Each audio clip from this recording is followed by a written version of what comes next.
Good afternoon, everyone. Good afternoon. We have a lot of news today, and I have quite a few announcements for you, so let's get to it. First, on behalf of the President and the White House, we express our deepest condolences to the family of New York police officer Islam, who made the ultimate sacrifice in defense of his fellow New Yorkers. As the funeral services are held in New York City today, everyone at the White House is keeping the officer's family, friends, and fellow NYPD law enforcement officers in our thoughts and prayers. The President has always, and will always, proudly stand with our men and women in blue. May God bless Officer Islam and the other individuals who were tragically killed in this senseless act of violence. In other news, President Trump's working visit to Scotland was a huge success. In less than 48 hours, President Trump brokered the biggest, most impactful trade deal in history and prevented a war in Asia for the second time since he took office. We have never had a president who wields the full power of the United States to negotiate good deals for our country and its people like President Trump. This is what matters: deliver an immediate and unconditional ceasefire between Thailand and Cambodia. The two countries were engaged in a deadly conflict that had displaced more than 300,000 people until President Trump stepped in to put an end to it. The president spoke directly on the phone with the acting Prime Minister of Thailand and the Prime Minister of Cambodia to inform both leaders that unless they brought their conflict to an end, there would be no trade discussions or agreements with the United States. Almost immediately afterward, a peace was brokered that will save thousands of lives and allowed for trade negotiations with these countries to resume, and they have. The president has now ended conflicts between Thailand and Cambodia, Israel and Iran, Rwanda and the Democratic Republic of the Congo, India and Pakistan, Serbia and Kosovo, and Egypt and Ethiopia. This means President Trump has brokered, on average, about one peace deal or ceasefire per month during his 6 months in office. It's well past time that President Trump was awarded the Nobel Peace Prize. I know the topic of Israel is on everyone's mind. I have an update from Special Envoy Steve Witkoff, who I got off the phone with this morning. Special Envoy Witkoff and Ambassador Huckabee had a very productive meeting with Prime Minister Netanyahu and other officials today in Israel on the topic of delivering much-needed food and aid to Gaza. President Trump is a humanitarian with a big heart, and that's why he sent Special Envoy Witkoff to the region in an effort to save lives and end this crisis. Tomorrow, Special Envoy Witkoff and Ambassador Huckabee will be traveling into Gaza to inspect the current distribution sites and secure a plan to deliver more food and meet with local Gazans to hear firsthand about this dire situation on the ground. The Special Envoy and the Ambassador will brief the President immediately after their visit to approve a final plan for food and aid distribution into the region, and we will provide more details for all of you once that plan is approved and agreed on by the President of the United States. On the trade front, the President secured a historic trade agreement with the European Union that puts America first and fundamentally strengthens the economic relationship between the two largest economies in the world. This deal delivers on two of President Trump's core promises on trade, supercharging America's manufacturing capacity and opening up foreign market access to American businesses. The deal guarantees that American businesses will have unprecedented levels of access to the European Union markets to export our American-made goods.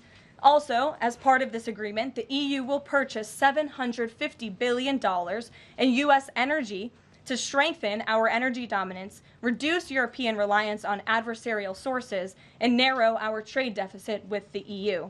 The EU will also make new investments of $60 billion in the United States, in addition to the more than $100 billion the EU companies already invest in the U.S. every year. All of these massive purchases and investments will happen by the end of 2028. What we are watching is President Trump rebuilding the greatest economy in the history of the world and simultaneously proving the so-called economic experts wrong at every turn. Media pundits said a trade deal with the EU this monumental and beneficial to America would be impossible, but President Trump made it happen. The so-called economic experts repeatedly said that the American economy would be in a recession this summer. Well, summer is here. It's almost over. and that recession does not exist. Yesterday, in fact, real GDP growth in the second quarter increased at a 3.0% annual rate, significantly above expectations. President Trump's America First policies are driving economic growth, as he always said they would. And this growth is being driven by the private sector, not the government. Federal government spending fell for a second straight quarter, while real business fixed investment rose by nearly 2% following its first quarter surge. President Trump is right-sizing government spending, reversing the damage done by the Biden administration, and allowing the private sector to flourish. The same so-called experts claimed that President Trump's tariffs would spike inflation and hurt American consumers. But consumer spending growth just accelerated, and inflation remains right on track. For the past 5 straight months, core inflation has come in below market expectation and remains in line with the Fed's 2% inflation target. Meanwhile, customs and tariff revenues have already totaled more than $150 billion since President Trump took office, leading to the first June budget surplus in nearly a decade. Those revenues will skyrocket even further starting tomorrow when new reciprocal tariff rates take effect. President Trump is restoring America's economic sovereignty by reducing our reliance on foreign countries, boosting investment in the U.S. to the tune of trillions of dollars, and creating hundreds of thousands of high-paying jobs for the American people. With America finally put first on trade and the largest middle-class tax cuts in history and other pro-growth provisions of the One Big Beautiful Bill beginning to take effect, the American economy will boom like never before over the course of the next 3.5 years, thanks to the president's vision. Finally, as you all know, the president signed an executive order earlier this year to solve the problem of exorbitant pharmaceutical pricing. According to recent data, the prices that Americans have been paying for brand name drugs are more than 3 times the price other similarly developed nations pay. The president is determined to solve this problem and took further action today. He has signed 17 letters to pharmaceutical companies' CEOs, and I would like to read you one of these letters to the CEO of Eli Lilly. All of these letters will be provided to you following this briefing. This is to the CEO of Eli Lilly from the President of the United States. On May 12, 2025, I signed an executive order delivering most favored nation prescription drug pricing to American patients to stop global freeloading and guarantee that Americans pay the same prices enjoyed by other developed nations. Right now, brand name drugs in the United States are up to 3 times higher on average than anywhere else for the identical medicines. This unacceptable burden on hardworking American families ends with my administration. Most proposals the Trump administration has received to resolve this critical issue promised more of the same, shifting blame and requesting policy changes that would result in billions of dollars in handouts to industry. Moving forward, the only thing I will accept from drug manufacturers is a commitment that provides American families immediate relief from the vastly inflated drug prices and an end to the free ride of American innovation by European and other developed nations. Accordingly, I'm calling on Eli Lilly and Company and every manufacturer doing business in our great country to take the following actions within the next 60 days. Extend the most favored nation pricing to Medicaid, guarantee most favored nation pricing for newly launched drugs, return increased revenues abroad to American patients and taxpayers, provide for direct purchasing at most favored nation pricing. The President's team, including Secretary Kennedy and Administrator Oz, stand ready to implement these terms. The President expects to further engage with them immediately in good faith to deliver relief for American families. Make no mistake, a collaborative effort towards achieving global pricing parity would be the most effective path for companies, the government, and American patients. But if you refuse to step up, we will deploy every tool in our arsenal to protect American families from continued abusive drug pricing practices. Americans are demanding lower drug prices, and they need them today. Other nations have been freeloading on U.S. innovation for far too long, and it is time they pay their fair share. I look forward to your binding commitments to each of these goals by September 29th, 2025, and my team stands ready to assist with implementation questions. Thank you for your immediate attention to this vital national priority. Signed, President Donald J. Trump. Again, to the CEO of Eli Lilly, this letter in its form has been designed for each of the 17 major drug and pharmaceutical companies in the United States, and we're happy to provide you the full list. And I believe you will see all 17 letters popping on Truth Social very shortly, so you can look out for those, and I'm happy to take any further questions. Before we get to questions, I do have one other announcement from the White House and from the President. We are proud to announce that the construction of the new White House ballroom will begin. For 150 years, presidents, administrations, and White House staff have longed for a large event space on the White House complex that can hold substantially more guests than currently allowed. President Trump has expressed his commitment to solving this problem on behalf of future administrations and the American people. The White House is one of the most beautiful and historic buildings in the world. Yet the White House is currently unable to host major functions, honoring world leaders in other countries without having to install a large and unsightly tent approximately 100 yards away from the main building's entrance. The White House State Ballroom will be a much-needed and exquisite addition of approximately 90,000 total square feet of innately designed and carefully crafted space with a seated capacity of 650 people, which is a significant increase from the 200-person seated capacity in the East Room of the White House. In recent weeks, President Trump has held several meetings with members of the White House staff, the National Park Service, the White House Military Office, and the United States Secret Service to discuss design features and planning. President Trump has chosen McCreary Architects as the lead architect, which is well known for their classical architectural design and based right here in our nation's capital. The construction team will be headed by Clark Construction, and the engineering team will be led by AECOM. The project will begin in September 2025, and it is expected to be completed long before the end of President Trump's term. President Trump and other donors have generously committed to donating the funds necessary to build this approximately $200 million structure. The United States Secret Service will provide the necessary security enhancements and modifications. The White House ballroom will be substantially separated from the main building of the White House, but at the same time, its theme and architectural heritage will be almost identical. The site of the new ballroom will be where the small, heavily changed and reconstructed East Wing currently sits. The East Wing was constructed in 1902 and has been renovated and changed many times, with a second story added in 1942. White House Chief of Staff Susie Wiles has provided the following statement. President Trump is a builder at heart and has an extraordinary eye for detail. The President and the Trump White House are fully committed to working with the appropriate organizations to preserve the special history of the White House while building a beautiful ballroom that can be enjoyed by future administrations and generations of Americans to come. In the White House, we will continue to provide the American public and all of you in the press with updates on this project at whitehouse.gov/visit. And if you go there shortly, you will be able to see renderings and visuals of what this ballroom will look like, both the exterior and the interior. I have provided some photos for all of you in the room today. This is the interior of the ballroom space. It's quite beautiful. And then this is the exterior of the ballroom space. As you can see, it will come off of the executive mansion as it sits today, and the East Wing will be modernized and renovated. We're happy to answer any further questions on that, Jennifer. Since you're so eager, I will go to you, but first, as always, I want to start with our new media seat, Ben Weingarten. Why don't you go ahead, Ben? Thank you.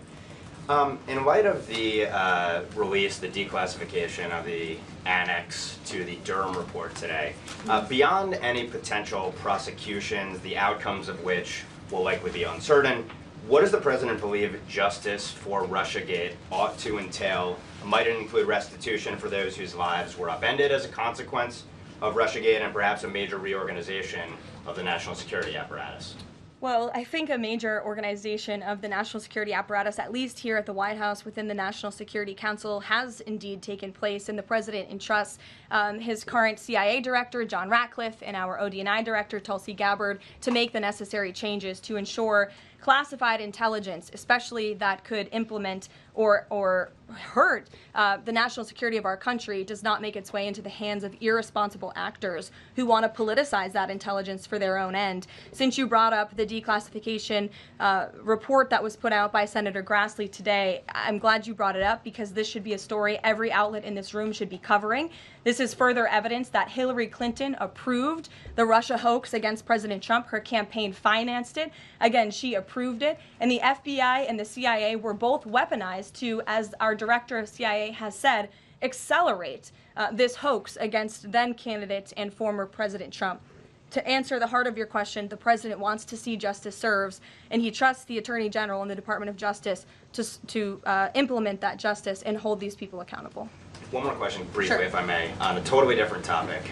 There's been legislation reintroduced in the House and Senate on designating the Muslim Brotherhood as a terrorist organization. The Muslim Brotherhood is considered by many to be the fountainhead of Sunni Islamic supremacism, from which Hamas and other groups have spawned, with a nexus to domestic organizations as well. Does the president support designating the Muslim Brotherhood as a terrorist organization? Frankly, I'm not sure because I haven't talked to him, and I would never want to get ahead of the National Security Council on specific designations. It sounds like something this administration would support, but we can get a firm answer for you. How's that? Thank you. Thanks for being here. Jennifer, go ahead. Eager beaver today. How much of the East Wing will be torn down? The entire East Wing or just parts of it? So the East Wing is going to be modernized. The necessary construction will take place, and for those who are housed in the East Wing, including the Office of the First Lady, the White House Military Office, the White House Visitors Offices, those offices will be temporarily relocated while the East Wing is being modernized. And then on Israel-Gaza, there are some reports that negotiations with Hamas might not be continuing. Did you get any updates from Steve Witkoff on that? I did. Special Envoy Witkoff is actively talking with our counterparts in Israel about that, and he wants to give some grace to the president so he can fully brief the president on what he's learning on the ground in both Israel and Gaza.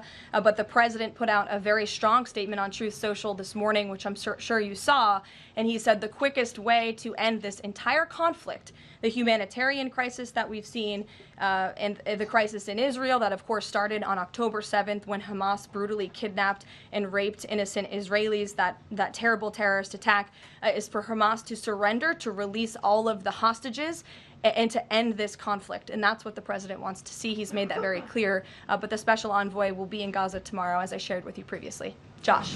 Can you give us a little more clarity on the tariff timing? You said that the reciprocals will take effect tomorrow. Yes. Does that include the new auto rates, for instance, on Japan, Korea, the EU? Is this all coming effective tomorrow? So some of the countries you just mentioned, Japan, South Korea, they have bespoke trade deals that the president cut, which, just to backtrack for a second, Josh, we promised that the president would negotiate with countries all around the world to cut tailor-made trade deals depending on those countries' challenges, how badly they've ripped off the United States of America and our manufacturing industry and our workforce in the past. And he has done that. Of our 18 major trading partners, 2/3 of those trading partners have a deal. We've sent out 17 letters to countries around the world. And the rest of those countries that either do not have a deal or have a letter, they will be hearing from this administration by the midnight deadline tonight. So yes, tomorrow, August 1st, the reciprocal rates will be going into effect. If more deals are cut between now and midnight, I will never count out the president. You've seen him do it before. He cut 3 deals in one day very recently. So we'll see what happens. I do know foreign leaders are ringing his phone, realizing this deadline is a real thing for them tomorrow, and they're bringing offers to the table. And we're reporting that the president wants to meet David Solomon of Goldman Sachs today. Can you say what they'll discuss, if anything, in that meeting? I won't discuss the president's private meetings from this podium, and it hasn't taken place yet unless he gives me liberty to do so. And finally, have you talked with the president about his position on the stock trading ban bill before Congress? He obviously had pretty loaded comments about Senator Hawley. There's some reporting that they've since spoken. What is his position on the current status of that bill? The president has spoken to Senator Hawley, who called him, and the president took that call. As the president said in the Roosevelt Room yesterday, conceptually, he of course supports the idea of ensuring that members of Congress and United States senators who are here for public service cannot enrich themselves. And the reason that this idea to put a ban on stock trading for members of Congress is even a thing is because of Nancy Pelosi. I mean, she is rightfully criticized because she makes, I think, $174,000 a year, yet she has a net worth of approximately $413 million. In 2024, Nancy Pelosi's stock portfolio, this was a fascinating statistic to me, grew 70% in 1 year in 2024, and her portfolio outperformed every single large hedge fund in that same year, and even more than doubled the returns of Warren Buffett's Berkshire Hathaway. So I think the president stands with the American people on this. He doesn't want to see people like Nancy Pelosi enriching themselves off of public service and ripping off their constituents in the process. As for the mechanics of the legislation and how it will move forward, the White House continues to be in discussions with our friends on Capitol Hill.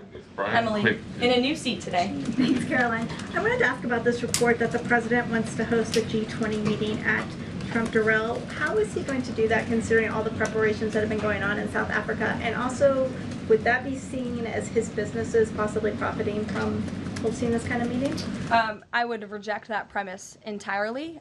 We have announcements and details forthcoming on the G20, but my understanding is no firm announcement is ready to be made at this time. I did see the report, but we're not in a place to confirm it just yet. Michelle?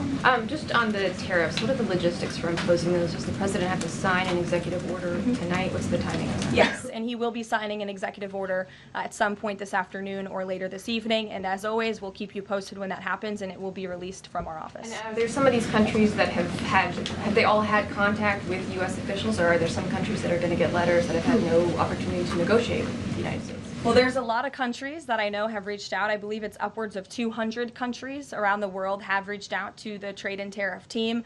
Of course, as I said previously and the president said, we're going to prioritize our key trading partners, which we have done. Like I said, of the 18, 2/3 of those we have cut these tailor-made deals with. But I do know that the trade team has been working around the clock to try to be in correspondence with as many countries as possible. But if they haven't heard from us yet, they will in the form of a letter or an executive order by midnight tonight.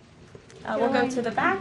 Sure, go ahead. In the back left. Thank you. Amanda, yes. Thank you very much. I have asked about the U.S. Amanda, you can go up. U.S. and South Korea tariff negotiations. At the tariff negotiation between South Korea and the United States concluded yesterday.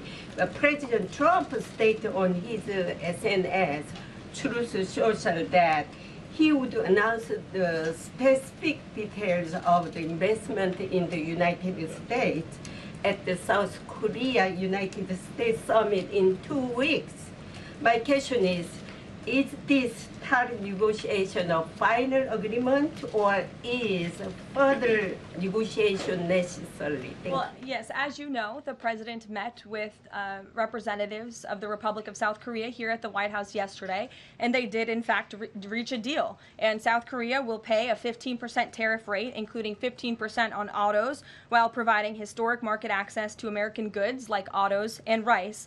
Korea will purchase $100 billion in American energy by 2028. And the centerpiece of this deal is that South Korea has agreed to invest $350 billion at the president's direction to revitalize American industry. 90% of those profits will go to the United States government to help pay down our debt and for other matters at the president's choosing. So it was a very successful meeting yesterday. Do you have any set up the further U.S.-South Korea summit day?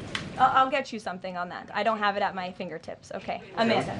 Thank you, Caroline. There are a number of congressional Republicans who have raised the alarm about the fact that roughly 80% of pharmaceuticals are either manufactured or their precursors are manufactured in either China or India.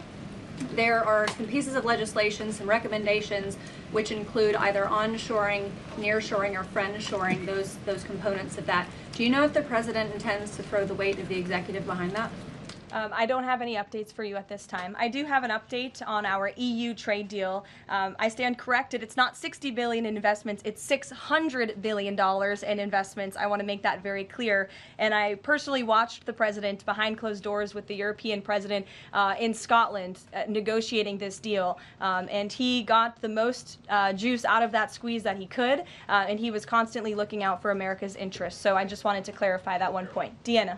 Thanks, Caroline. For the countries that don't have a deal yet, should we be looking at the April 2nd chart at all? Or is he negotiating and talking about having a set tariff rate, 10%, 20%? Those discussions are taking place with the trade team today, and again, we'll provide further guidance with that executive order once it is signed, and the answer to that question will be in that executive order. Is he looking to provide any more extensions today after his phone call with Mexico? Is there any other conversations like that? I do know that other foreign leaders around the world have reached out, and if the president decides to share the conclusions of those calls with all of you, he will do so himself. But I do want to reiterate what the president said about Mexico. Mexico is still paying tariffs. They're paying a 25% tariff on fentanyl, 25% tariff on cars, a 50% tariff on steel, aluminum, and copper. And additionally, Mexico has agreed to immediately terminate its non-tariff trade barriers, of which there are many. And as the president said, we will continue to talk to Mexico over the next 90 days with the goal of signing a larger trade deal. The key to this, again, is Mexico has agreed to terminate those non-tariff barriers and to continue to work with us in good faith. Mexico is a very unique situation of all the other countries around the world because, of course, we share our southern border with Mexico, which we've seen an increase in cooperation between Mexico's President Claudia Sheinbaum and our administration on clamping down on drug trafficking and human trafficking at the southern border. We appreciate those efforts and will continue to work in good faith and to continue to have these trade discussions as well. Joey. Yeah, thanks, Caroline. Just clarifying on the previous question, President Trump has indicated he's been looking at either 15% or 20% baseline universal tariff. Has he landed on one of those yet? I won't get ahead of the president on that baseline announcement. And then secondly, what did Treasury Secretary Bassett mean yesterday when he called the new Trump accounts for newborns a, quote, backdoor to privatizing Social Security? Does the administration view this new Trump accounts as a way to, in the long term, perhaps privatize Social Security? What the Secretary of Treasury was saying and what this administration believes is that these Trump newborn accounts, which is an incredibly creative and great provision that was in the One Big Beautiful Bill for newborn babies and families and future generations of Americans, will help supplement, not substitute, Social Security. The Trump administration is wholeheartedly committed to protecting Social Security. The president did it in his first term. He's doing it again in this term. But these newborn accounts are another revenue stream for young people to watch their money grow throughout their lives and to one day be able to access those funds so they can hopefully build a home and live the American dream. Jake. Just one follow-up on tariffs and then one not. Is the president at all considering extending the August 12th China deadline at all? Is that in consideration? So look, on China, you heard from the president on Air Force One when we were returning from Scotland. You've heard from the Treasury Secretary as well, Ambassador Jameson Greer. They just spent 2 days in Geneva for their third round of talks with China. And the current policy, the current trade program that we have going with China right now as it stands will decrease our deficit by $5 billion this year. So we are moving in the right direction when it comes to China. And Secretary Besson and Ambassador Greer continue to be in direct communication with our Chinese counterparts. But is the deadline, is an extension on the table potentially from the August 12th deadline as it stands? I don't think so, but I'll let the Secretary of Treasury speak on that because he's leading these negotiations. Reagan, go ahead. Thanks, Caroline. There's growing frustration that more of Trump's nominees haven't been confirmed. Why does the president think Senate Republicans are so behind, and has he had any further conversations with Leader Thune about it? The president has had many conversations with his friends in the United States Senate about advancing his nominees, his judicial nominees through this process. It is critical that we get these good attorneys in these positions so that we can end the weaponization of justice, so we can have true law and order in our country. It's unfortunate the Democrats are playing political games, but the president has made it clear to Senate Republicans they need to do everything in their power to advance the president's nominees as well. Kelly, go ahead. Caroline, thank you. 2 questions real quickly. Sure. Nigeria. Congressman Chris Smith, Republican from New Jersey, is calling upon the President of the United States to do something in terms of imposing perhaps sanctions on Nigeria for the persecution of Christians living in the northern part of Nigeria by radical Islamic groups. Has he contacted the President yet? And do you know if there's any action that the President will take? I'm not tracking a call between the president and the head of Nigeria. I know the president wholeheartedly condemns the persecution of Christians or, frankly, of people of any faith all over the world, but I don't have any updates for you in terms of sanctions in this part of the world. My second question, Caroline, deals with immigration here in America. As you know, a lot of deportation has been going on. ICE has been going after violent criminals that are here illegally, and rightly so. In the midst of that, there are some evangelical pastors who are stating that it may have gone to a point of being indiscriminate and actually getting innocent people, like members of the clergy. Has the president and has ICE looked at that to see how they can actually go after those violent criminals, but also make sure that members of the clergy are still not being deported? Well, look, the administration has always maintained the position that anyone who illegally crosses our nation's borders is subject to deportation. That's just the law of the land, and we must be a nation that enforces our laws. But the priority from ICE, of course, is to deport, detain, arrest, and remove violent illegal aliens and criminals from our country. And they have been doing that at the rate of thousands of illegal violent criminals every single week, especially in Democrat-run sanctuary cities where these illegal violent criminals have been given a safe haven and have essentially been immune from our nation's laws under the previous administration. That's not happening anymore because of this president and Secretary Noem in the Department of Homeland Security, and we are going to be a nation of laws. And as we've said repeatedly, if you came here illegally, you are subject to deportation, but the priority are those public safety threats that we must remove from our communities. Thank you so much, Caroline. Two questions. So what Hamas hardens its position and Israel provides aid? Do you have any new information on the hostages that need aid too?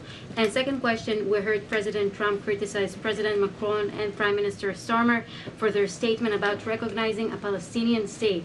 What is the president's position on recognizing a Palestinian state, and will he recognize Israeli sovereignty in Judea and Samaria?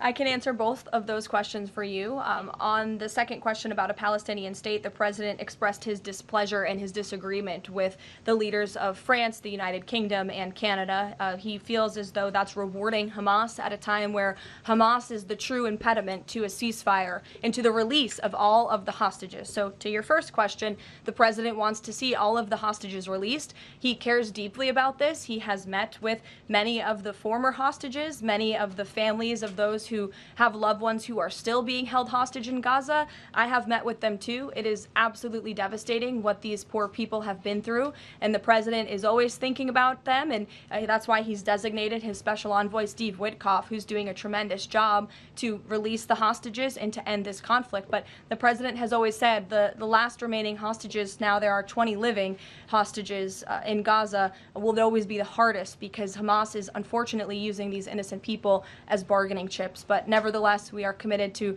seeing this come to an end.